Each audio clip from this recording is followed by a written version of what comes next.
Oke, teman-teman semuanya, saat ini saya sedang berada di lokasi hutan jati di sebelah bagian selatan kota Grobogan Kabupaten, atau lebih tepatnya disebut sebagai lokasi wisata mistis Gunung Gantong.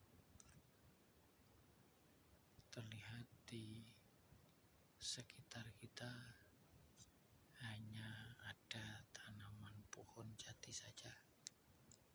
Ini masuk ke dalam wilayah perhutani. Pohon jatinya saya sepil kurang lebih usianya sekitar 5-7 tahun ini, kawan. Jadi tingginya kurang lebih masih sekitar 30 meteran dengan diameter batang masih 20-30 cm. Tentunya masih membutuhkan waktu yang panjang dan lama untuk siap dipanen gitu ya. Ini awalnya adalah ladang perkebunan yang dikerjasamakan dengan warga sekitar. Ditanam palawija seperti tembakau, jagung, kacang kedelai dan sebagainya, sampai menginjak usia pohon jati kurang lebih 2-3 tahun. Setelah pohon jati agak tinggi dan tanaman palawija tidak memungkinkan untuk tumbuh baik di bawah naungannya, maka warga petani penggarap diperkenankan untuk mencari lahan pengganti, masih di wilayah perhutani dengan sistem sewa mungkin ya per tahun gitu.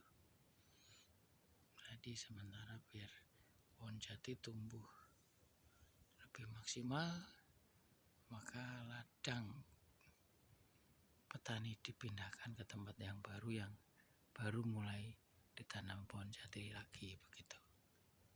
Nah, ini kawan-kawan, konon kabarnya di Gunung Gantong ini sejarahnya adalah tempat pelarian warga-warga pribumi dan pejuang yang merasa terusik dan terganggu oleh tentara kolonial Belanda.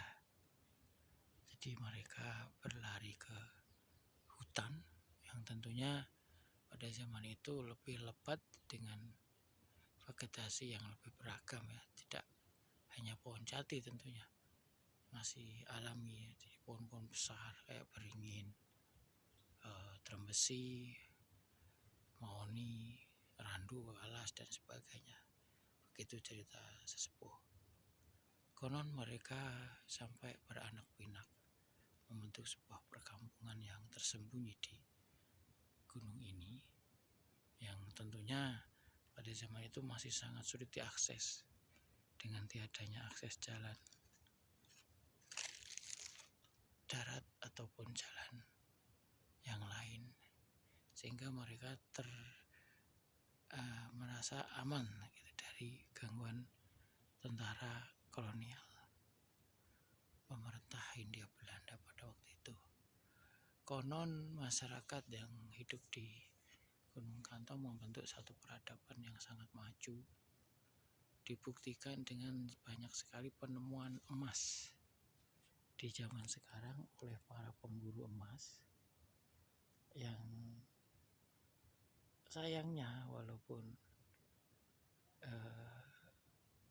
tidak semuanya, tapi sebagian besar ini termasuk ke dalam penjarahan makam zaman dahulu ya. Karena emasnya ini kan untuk penutup si mayat ya, dari penutup mata, hidung, dada, dan telinga, yang kebanyakan berbentuk lempengan seperti seng ya, lempengan tipis dengan motif motif yang sederhana gitu.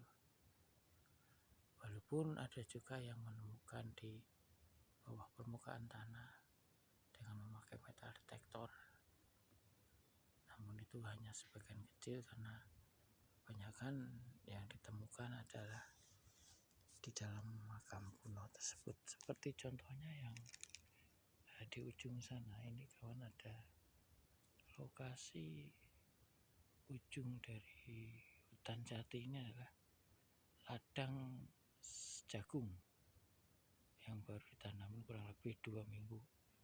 Ini 3 minggu yang lalu terdapat bekas penggalian yang kedalamnya kurang lebih 1-2 meter.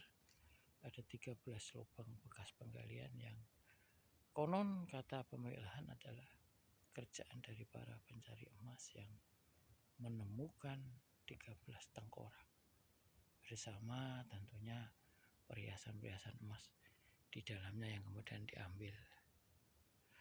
Ya, mungkin ini perlu menjadi satu perhatian juga bagi dinas kepurbakalaan untuk lebih serius dalam mensikapi keadaan di Gunung Kantong. Demikian.